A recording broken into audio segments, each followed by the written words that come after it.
ನಮಸ್ಕಾರ, ಎಲ್ಲರಿಗೂ ಕನ್ನಡತಿ ಅಡುಗೆ ಚಾನಲ್ಗೆ ಸ್ವಾಗತ. ಇವತ್ತು ನಾನು ಮಾಡ್ತಾ ಇರೋ ರೆಸಿಪಿ ನೀವು ಬ್ರೇಕ್ಫಾಸ್ಟು, ಲಂಚು, ಡಿನ್ನರು ಯಾವುದಕ್ಕಾದರೂ ಮಾಡ್ಕೋಬೋದು. ಮಕ್ಕಳಿಗೆ ಈ ರೀತಿ ಮಾಡಿ ಲಂಚ್ ಬಾಕ್ಸಲ್ಲಿ ಕೂಡ ಹಾಕಿ ಕೊಡ್ಬೋದು. ಬೆಳಗ್ಗೆ ಗಡಿಬಿಡಿಯಲ್ಲಿ ಕಡಿಮೆ ಸಮಯದಲ್ಲಿನೂ ನೀವು ಮಾಡ್ಕೋಬೋದು. ನನ್ನ ರೀತಿಯಲ್ಲೊಮ್ಮೆ ಖಂಡಿತ ಟ್ರೈ ಮಾಡಿ ನೋಡಿರಿ. ಈ ಒಂದು ಪಾತ್ರೆಗೆ ನಾನಿಲ್ಲಿ 2 ಬಟ್ಲಾಗಷ್ಟು ಕ್ಯಾಬೇಜನ್ನು ತುರಿದ್ಬಿಟ್ಟು ತೊಗೊಂಡಿನಿ. ಇಲ್ಲಿ ಕ್ಯಾಬೇಜ್ ಬೇಡ ಅಂದ್ರೆ ನೀವು ಆಲೂಗಡ್ಡೆ ತೊಗೋಬೋದು, ಸೋರೆಕಾಯಿ ತೊಗೋಬೋದು, ಪನ್ನೀರನ್ನಾದ್ರೂ ತೊಗೋಬೋದು ರೀ. ಇದಕ್ಕೆ ನಾನಿಲ್ಲಿ 1 ಕ್ಯಾರೆಟನ್ನು ತುರಿದ್ಬಿಟ್ಟು ಹಾಕ್ತಾಯಿದ್ದೀನಿ. 2 ಸ್ಪೂನಾಗಷ್ಟು ಕಸೂರಿ ಮೆಂತಿಯನ್ನು ಹಾಕ್ತಾಯಿದ್ದೀನಿ. ಫ್ಲೇವರ್ ತುಂಬಾ ಚೆನ್ನಾಗಿ ಕೊಡ್ತದೆ, ಸ್ಕಿಪ್ ಮಾಡಬೇಡ್ರಿ, ಹಾಕಿ. 2 ಸ್ಪೂನಾಗಷ್ಟು ಬಿಳಿ ಎಳ್ಳನ್ನು ಹಾಕ್ತಾಯಿದ್ದೀನಿ. 1 ಸ್ಪೂನಾಗಷ್ಟು ಮೊಸರನ್ನು ಹಾಕ್ತಾಯಿದ್ದೀನಿ. ಸಪ್ಪಗಿರೋ ಮೊಸರನ್ನೇ ಹಾಕಿರಿ. 1 ಸ್ಪೂನಾಗಷ್ಟು ಜೀರಿಗೆ ಪುಡಿ, ಇದು ಹುರಿದಿರುವ ಜೀರಿಗೆ ಪುಡಿ. ರುಚಿಗೆ ತಕ್ಕಷ್ಟು ಉಪ್ಪು. 1 ಸ್ಪೂನಾಗಷ್ಟು ರೆಡ್ ಚಿಲ್ಲಿ ಪೌಡ್ರನ್ನ ಹಾಕ್ತಾಯಿದ್ದೀನಿ. ಖಾರ ನೀವು ನೋಡ್ಕೊಂಡು ಹಾಕೋರಿ, ತುಂಬ ಖಾರ ಬೇಡ ಅಂದ್ರೆ ಅರ್ಧ ಸ್ಪೂನನ್ನೇ ಹಾಕಿರಿ.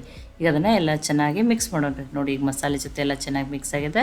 ಇಲ್ಲಿ ನಾನು 2 ಬಟ್ಲಾಗಷ್ಟು ಸೋಸ್ ಇಟ್ಕೊಂಡಿರುವಂಥ ಗೋಧಿ ಹಿಟ್ಟನ್ನು ಹಾಕ್ತಾಯಿದ್ದೀನಿ. ನೀವು ಇಲ್ಲಿ 2 ಸ್ಪೂನಾಗಷ್ಟು ಕಡಲೆ ಹಿಟ್ಟು ಅಥವಾ ಕಡಲೆಬೇಳೆ ಹಿಟ್ಟನ್ನಾದ್ರೂ ಹಾಕೋಬೋದು ರೀ. ಈಗ ಇದನ್ನು ಮಿಕ್ಸ್ ಮಾಡ್ತೀನಿ ರೀ. ಆ ಮಸಾಲೆ ಕ್ಯಾಬೇಜ್ ಜೊತೆ ಎಲ್ಲ ಹಿಟ್ಟು ಚೆನ್ನಾಗಿ ಮಿಕ್ಸ್ ಆಗಲಿ ರೀ. ಇಲ್ಲಿ ನಾನು ಅಜವಾನನ್ನು ಮರ್ತಿದ್ದೆ ರೀ, ಒಂದು ಅರ್ಧ ಸ್ಪೂನಾಗಷ್ಟು ಅಜವಾನನ್ನು ಹಾಕ್ತಾಯಿದ್ದೀನಿ. ನೋಡಿ, ಈಗ ಅದನ್ನು ಮಿಕ್ಸ್ ಮಾಡ್ಕೊಂಡೀನಿ ರೀ. ಈಗ ಇದಕ್ಕೆ ಸ್ವಲ್ಪ ನೀರನ್ನು ಹಾಕಿ ಹಿಟ್ಟನ್ನು ಕಲಸಿ ರೆಡಿ. ತುಂಬ ನೀರು ಹಿಡಿಸಲ್ರಿ, ಆ ಕ್ಯಾಬೇಜ್ ಅದೆಲ್ಲ ನೀರು ಬಿಟ್ಟಿರ್ತದೆ. ಅಷ್ಟೇ ಒಮ್ಮೆಲೆ ನೀರು ಹಾಕೋಬೇಡ್ರಿ. ನೋಡಿ, ಸ್ವಲ್ಪ ನೀರನ್ನು ಹಾಕ್ಕೊಂಡು ಹಿಟ್ಟನ್ನು ಕಲಸಿ ರೆಡಿ ಮಾಡ್ಕೊತೀನಿ ರೀ. ನೋಡಿ, ತುಂಬ ಏನು ಗಟ್ಟಿನೂ ಕಲಸಲ್ರಿ, ನಾನು ಸಾಫ್ಟಾಗಿಯೇ ಕಲಿಸ್ಕೊತೀನಿ. ನೋಡಿ, ಇದಕ್ಕೊಂದು ಸ್ವಲ್ಪ ಎಣ್ಣೆನ ಹಚ್ತೀನಿ ರೀ. ನೋಡಿ, ಇದನ್ನು ಮುಚ್ಚಿಡ್ತೀನಿ ರೀ. ಹಿಟ್ಟು ಒಂದು 10 ನಿಮಿಷ ನೆನಿಲಿ ರೀ. ನೋಡಿ, 10 ನಿಮಿಷ ಆಗ್ಯದ್ರಿ. ಹಿಟ್ಟು ನೋಡಿರಿ ನೆನೋದು ತುಂಬಾ ಸಾಫ್ಟ್ ಆಗಿದೆ. ಈಗ ನಾನು ನಿಮ್ಗೆ ಲಟ್ಟಿಸಿ ತೋರಿಸ್ತೀನಿ ರೀ. ನೋಡಿ, ತಗಡನ್ನು ತೊಗೊಂಡಿದ್ದೀನಿ ಮತ್ತು ಇದನ್ನು ಹೋಳಿಗೆ ಶೀಟನ್ನು ತೊಗೊಂಡಿದ್ದೀನಿ. ಇದನ್ನು ಎಷ್ಟೋ ಜನ ಕೇಳ್ಯಾರಿ. ಈಗ ಇದನ್ನು ಎಲ್ಲ ಕಡೆ ನೀವು ಆನ್ಲೈನು ತೊಗೋಬೋದು, ಸೂಪರ್ ಬಜಾರ್ನಲ್ಲಿ ಸಿಗ್ತಾವೆ ರೀ. ಈ ಶೀಟ್ದಿಂದ ಎಣ್ಣೆನೂ ಕಡಿಮೆ ಹತ್ತದ ಮತ್ತು ನೀವು ಎಷ್ಟು ಬೇಕಷ್ಟು ತೆಳುವಾಗಿನೂ ಲಟ್ಸ್ಕೊಬೋದು ರೀ. ನೋಡಿ, ಚಪಾತಿಗೆ ಏನು ಡೈಲಿ ತೊಗೋತೀವಲ್ರಿ, ಹಿಟ್ಟು ಅಷ್ಟೇ ತೊಗೊಂಡಿದ್ದೀನಿ. ನೋಡಿರಿ, ಇಷ್ಟೇ ಉಳ್ಳಿಗಳನ್ನ ಮಾಡ್ಕೊಂಡಿದ್ದೀನಿ. ಆ ಶೀಟಿಗೆ ಒಂದು ಸ್ವಲ್ಪ ಎಣ್ಣೆ ಹಚ್ಚರಾಯ್ತು ರೀ. ಈಗ ಇದನ್ನು ಎಷ್ಟು ಬೇಕಷ್ಟು ತೆಳುವಾಗಿ ಲಟ್ಸ್ಕೊಳ್ಳೋಣ್ರಿ.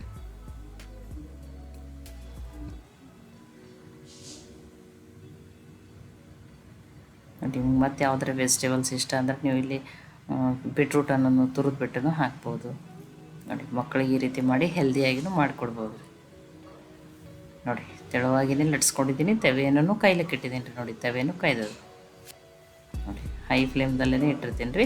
ಅದು ಸ್ವಲ್ಪ ಬೇಯ್ದ ಮೇಲೆ ಏನಾಗ್ಬಿಡ್ತದೆ, ಶೀಟ್ ತಾನಾಗಿ ಬಿಟ್ಬಿಡ್ತದೆ ರೀ ಅದು.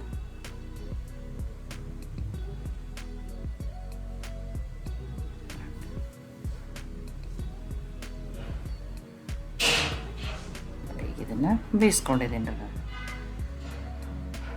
ನೋಡಿ, ನಾನಿಲ್ಲಿ 2 ಮಾಡಿ ತೊಗೊಂಡಿದ್ದೀನಿ. ನೋಡಿರಿ, ಆ ಶೀಡ್ದಿಂದ ಏನಾಗ್ತದೆ, ಎಷ್ಟು ತೆಳುವಾಗಿ ಬೇಕಾದ್ರೂ ನೀವು ಲಟ್ಸ್ಕೊಬೋದು.